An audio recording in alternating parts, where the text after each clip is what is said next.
Greetings, gamers! Welcome to part number 37 of my Let's Play Fire Emblem 4 Genealogy of the Holy War. Last time I left you on a major cliffhanger because Sigurd left Mr. Reptor on exactly 7 health.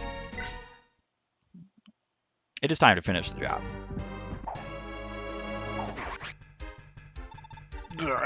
Arvis, what in the blazes are you scheming? I'm sorry, Reptor, but your finish has come.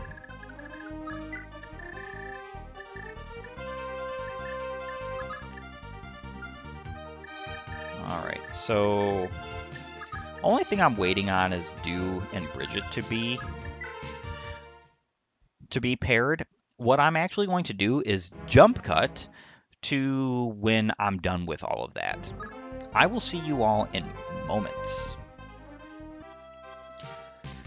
All right, gamers, finally, Bridget is paired. This took me so long,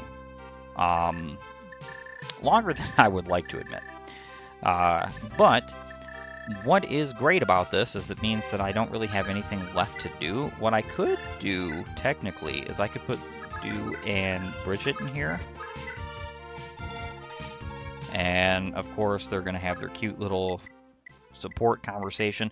I actually don't think anybody needs gold here. So I think that's almost kind of a moot point. Everybody has weapons and items repaired.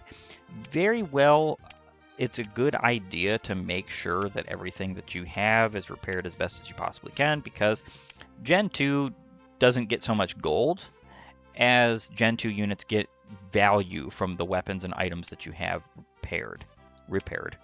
One thing I will tell you, though, that you can do is you can go on units that you know are going to need gold in the next generation and just buy weapons that those units can wield and use that you don't necessarily want. Like, for instance, a good person for this would be like Ira. Ira could get every single sword in your armory and just sell them. She'll inherit them, pass them down, and then her child will sell them. So the thing is that actually will give you way more gold than the gold that you're going to get from your parents' inheritance. So it's kind of just a good idea to go ahead and do that. Now, with certain units like Lex could give items to his son, so that those items could be sold, but he can't really give weapons to his son unless he's KO'd units that have weapons that his son will be able to use. That's not particularly something I care about, though. I am just going to be seizing, or talking, I should say, to Ida. Ah, Lord Sigurd, I'm glad to see you're safe. What's going on? What's caused Veltomer's change of loyalties? Lord Arvis has long been aware of your innocence, and was on your side all along. This affair in its entirety was dictated by the whims of Reptor and Langbalt, architects of the conspiracy against you. Lord Arvis was unable to act until now, as the Duke's control of the royal court was simply too powerful to contravene. Is that so? All's well that ends well, then. I can restore my father's good name in the court, and that'll be the end of it. Indeed. Lord Arvis and His Majesty wait your return in Valhalla, Lord Sigurd. Please make your way to the royal city as soon as possible. Really? Very well, I'll be going then. I hear that Lord Arvis arranged a ceremonial reception for you with the entirety of the Valhalla Royal Guard. Quite the magnificent celebration of your glorious return in order today, it seems. Thank you. After all that's happened the past few years, this ought to be a fitting conclusion. Once we're done, I should look into getting my allies some compensation for their help. They certainly deserve it after all this. Indeed, sir.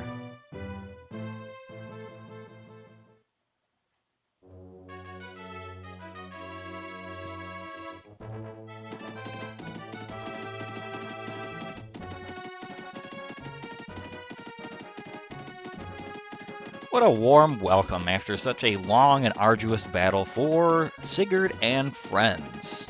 At least I would hope it's a warm welcome. The rest of my units are making headway over here. getting positioned. Ah, Lord Sigurd, truly this is quite the auspicious day. Congratulations on your triumphant return to the fatherland. It's good to see you too, Lord Arvis, and thank you for such a lavish greeting. If I may ask, where is His Majesty? Alas, His Majesty is taken severely ill. He has become permanently bedridden. As such, I am administering all affairs of state on his behalf for the time being. Is that so? I'm sorry to hear that. I bet my misadventures didn't exactly help His Majesty feel any better. Once we're finished here, I should visit the palace and give him my sincerest apologies. I think not. Sigurd of Chalfie, I hereby sentence you to death for your crimes of treason. His Majesty will not be seeing you, today or ever. What? What are you talking about, Lord Arvis? You are only realizing now? You are far too naive, Sigurd. Need I remind you that you and your father still sought to usurp the throne and plotted against the crown? Nothing has changed. It is my duty to exact justice upon you in the name of my wife, Princess Deidre. I trust you understand, Sigurd. Princess Deidre? That... No, it can't be. Of course. You've never met, correct? Very well, I suppose an introduction would be a fair parting gift before your demise. Come, Deidre, greet your guests. So this right here is, in my humble opinion, just a moment of pride, because why would he want Sigurd and friends to meet his bride before he kills them? That just doesn't make any sense. He knows that Sigurd and Deidre had a relationship, because this is obviously insinuated with his conversation with Manfroy about how he's afraid of Deidre getting her old memories back. And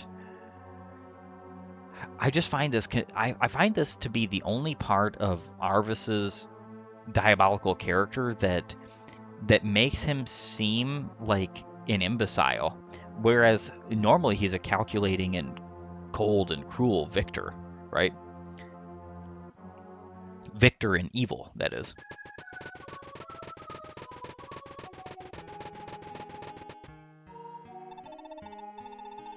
Deidre, allow me to introduce you to Sigurd, the spawn of your father's murderer, Byron. I trust you have some choice words for him.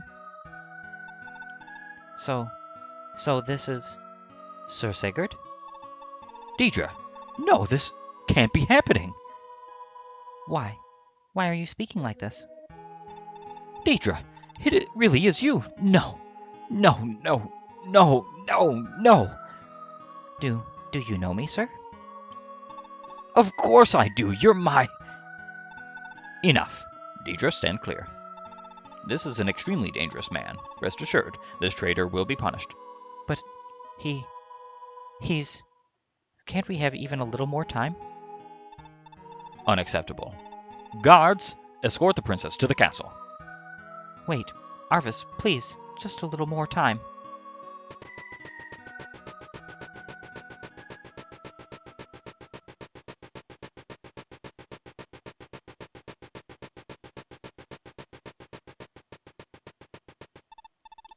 Wait, Deidre! Arvis, please, I beg of you, she's my... Enough. I grow weary of your ravings. Attention, men. We no longer have any use for keeping the traitors alive. Move in on Sigurd and his party. The time to serve them their punishment has come. Damn you, Arvis!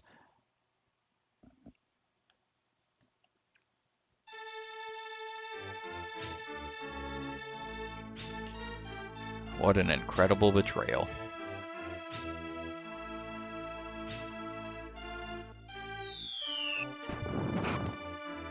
I like how that Meteor is capable of hitting multiple units in this particular turn. I wish this was the case in the rest of the game and you got a Meteor yourself. That would be nice. If you had like the ability to use 3 to 10 range tomes that could damage swaths of regiments, especially because the enemies move in regiments.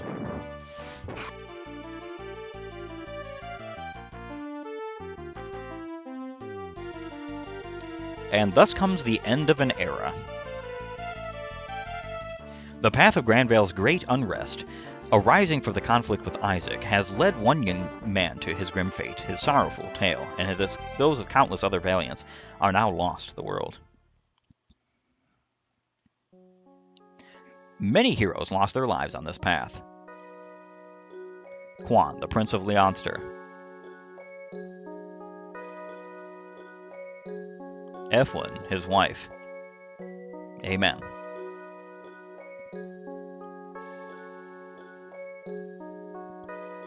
And Sigurd, the young heir of Chalfie.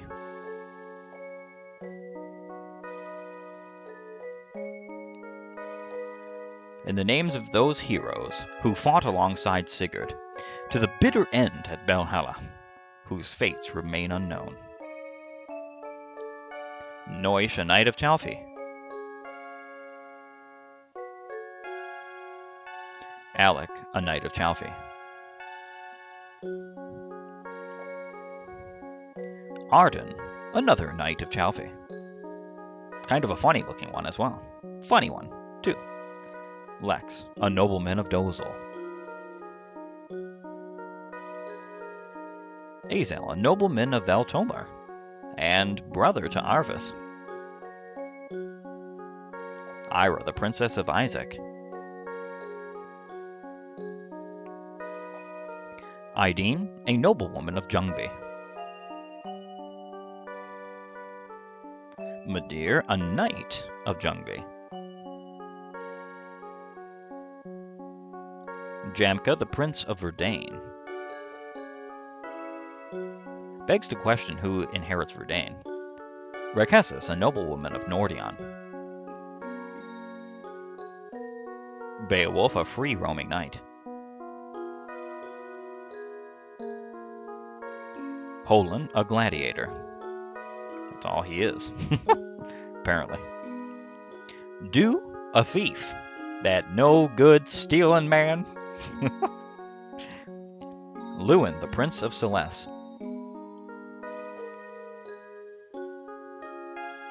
Aaron, a Pegasus knight of Celeste. Sylvia, a wandering dancer. Claude, a priest of Edda. Tiltu, a noblewoman of Frege. Such a vast crew. Bridget, a noblewoman of Ljungby.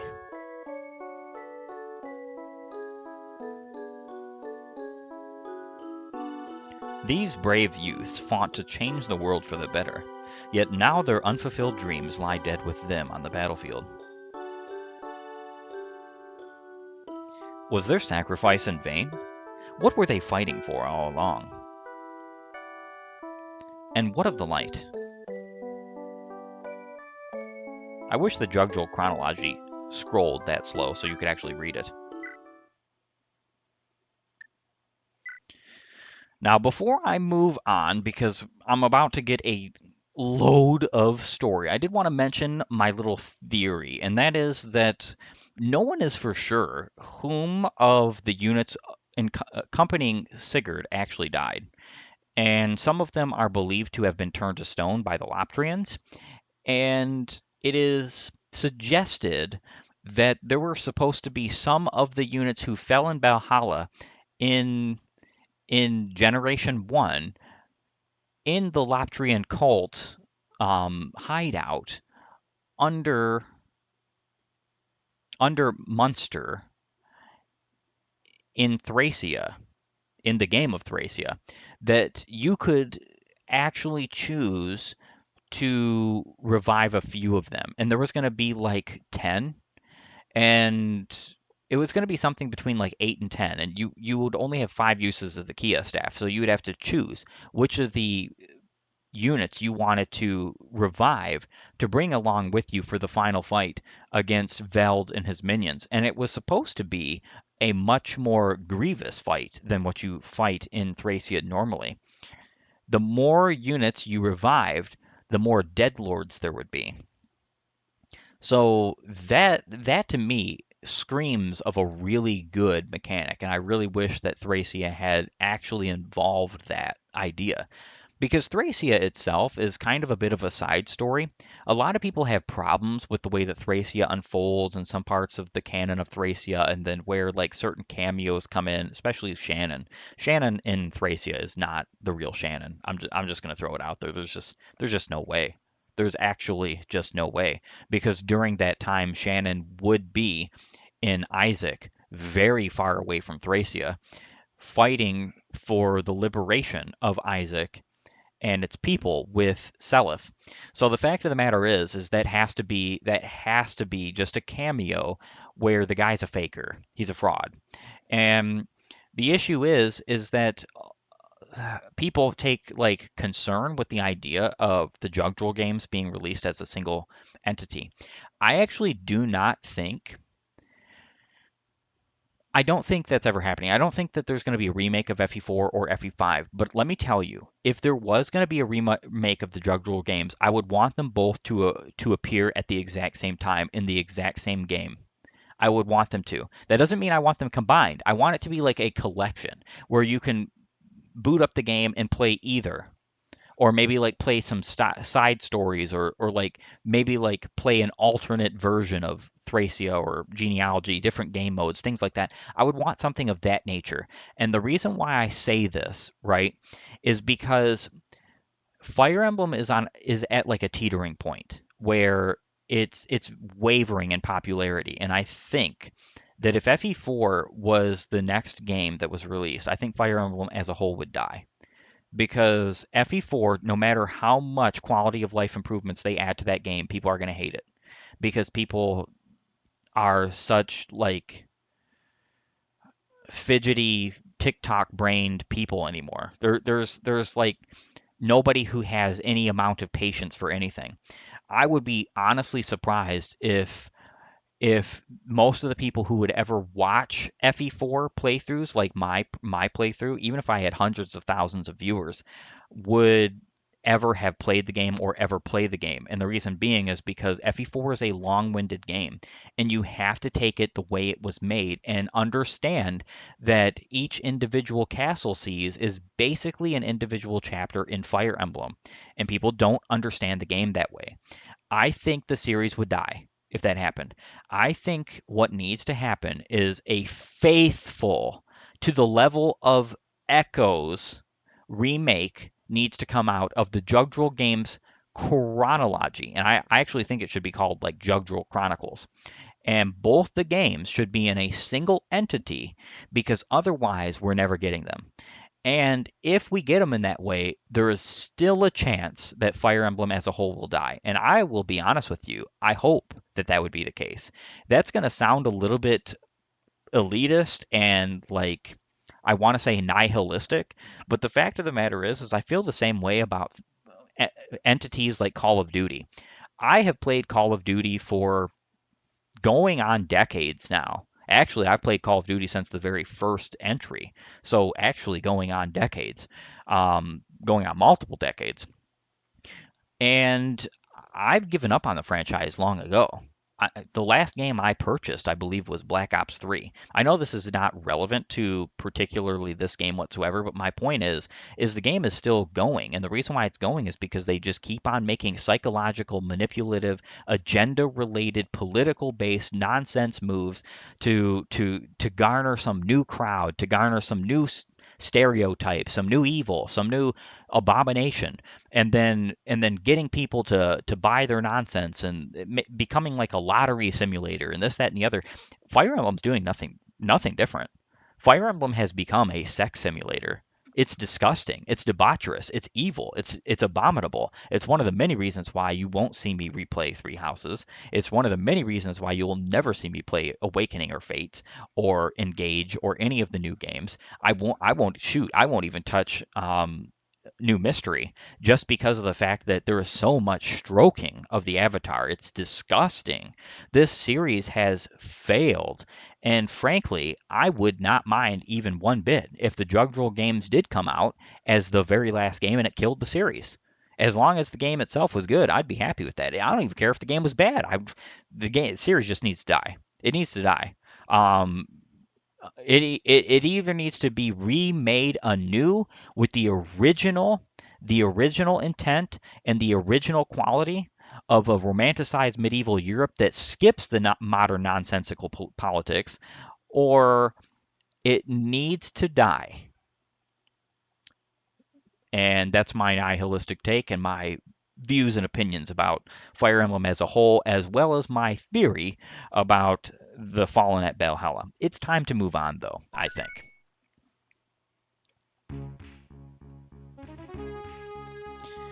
The final battle for control of Granville sent its most powerful figures to the grave.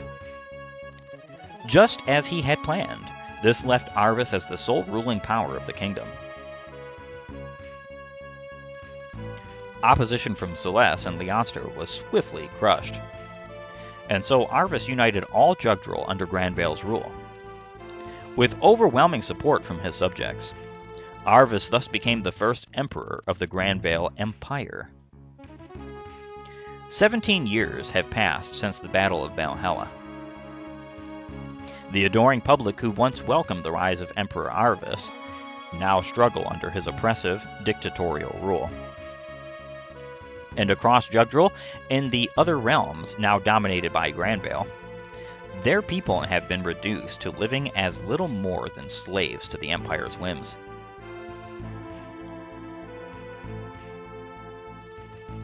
In the former kingdom of Isaac, Granvale's harsh rule tortures the Isaacian people.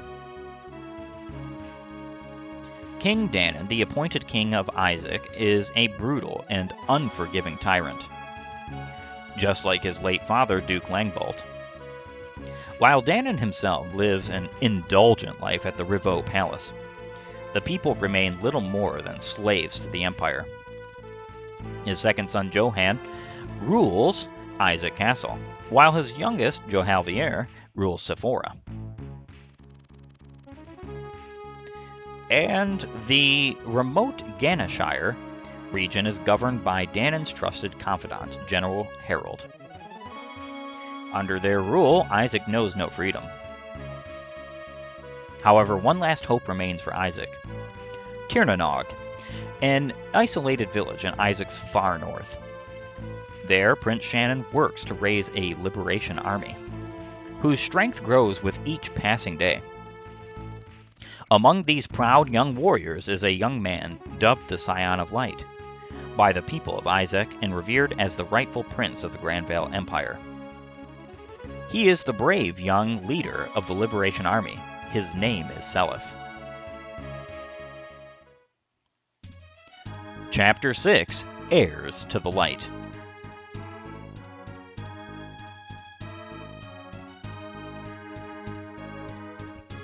Ganashire. Harold, have you ferreted out the rebels yet?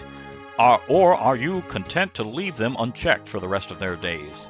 Shannon and his rebel ilk are growing stronger by the day, and now they hamper us at every turn. And as if that weren't enough, they harbor the spawn of Sigurd the traitor. The very existence of this scum utterly defiles the authority of the Isaacian throne. How do you expect me to explain this sorry state to His Imperial Majesty? 1,000 apologies, Your Highness, but everything is already under control.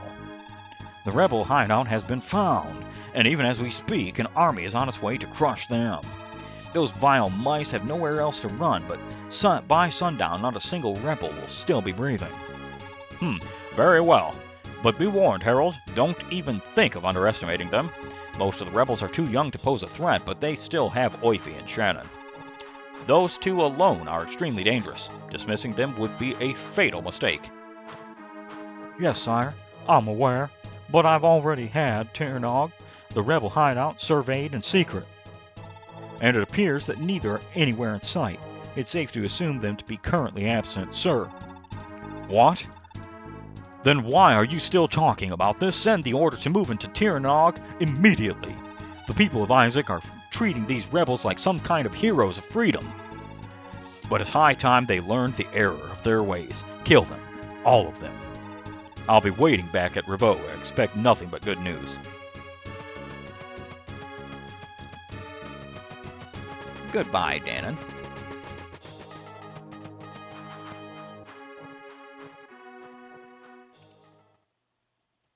and Tiernanog.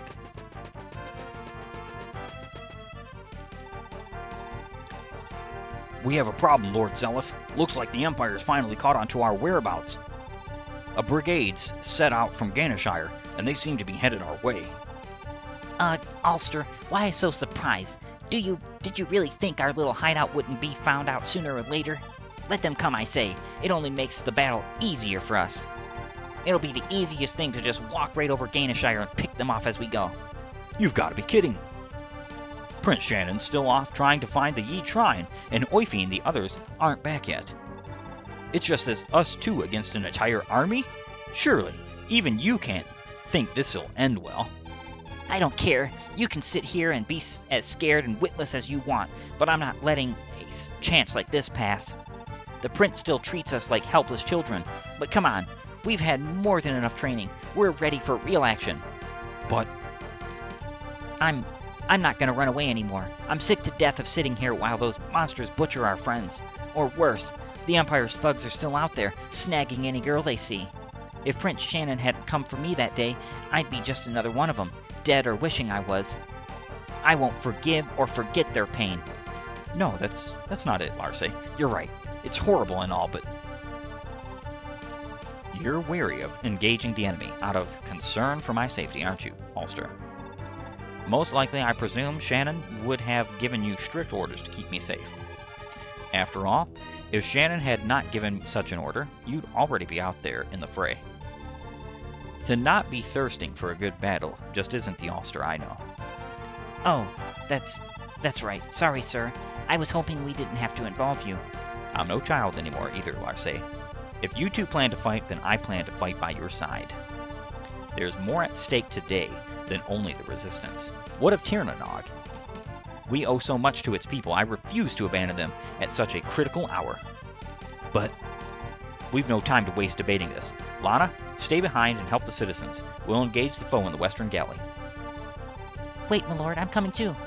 I cannot permit that, Lana. A cleric such as yourself is ill-suited for such a battlefield. This is my fight too. You won't convince me any more than you could convince Larse. Every day I think the Empire can't get any more cruel, and every day I'm proven wrong. They prey on the weak and vulnerable, as if snuffing out their lives is a sport to them. I can't sit quietly and accept this. I may not be able to fight, but I have my own way of defending everyone. My apologies, Lana. You are absolutely right. The battle for Isaac's freedom rests upon all of us. Very well, we shall all go together. How this will turn out, I cannot say. But we owe it to all of Isaac to give this battle no less than our best. Yes, my lord. And, sorry, I shouldn't have spoken so brashly. Ha! You're nothing to apologize for. Now, Ulster, Larse, Lana, the time has come. Move out. This is perfect and awesome. So yeah, this is my Seliph, and he is ready and rearing for the fight. Now, he automatically comes with a slim sword regardless of what you give him to inherit. I don't know if he comes with anything else, if I'm being honest. Like bare minimum. I know he doesn't come with things like the barrier rings. The barrier ring, the shield ring, the paragon band, the brave sword, which is at 62 KO, so he's going to have a pretty fair amount of crit with this. And then he's got his father's silver sword. He comes with Nihil and Pursuit. This is awesome. I would love to talk about Seliph and my particular units, but actually it is pretty much time for me to be over with this episode. The only things that I'm going to say is that this chapter, some people like going slow through this. I actually think it's just better to rush. And rush as best as you can to get over there.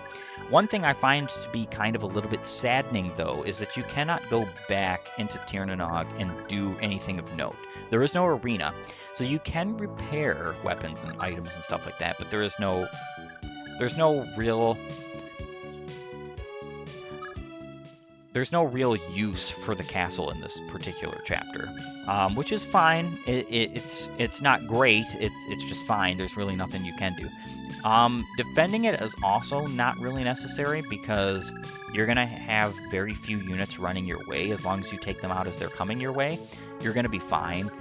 Plus, you're going to be getting reinforcements. And these reinforcements will definitely bolster your starting crew of just Seliph, Larse, Ulster, and Lana. So Seliph is obviously the son of Sigurd and Deidre. Ulster and Larse are the son and daughter of Lex and Ira. And Lana is the daughter of Medir and Ideen. I cannot wait to go through and go over these units. But that's going to have to wait until next time. I want to thank you for joining me. If you like my content, please upvote and follow, or like and subscribe, leave a comment down below, and while you're at it, have a great and glorious day gaming.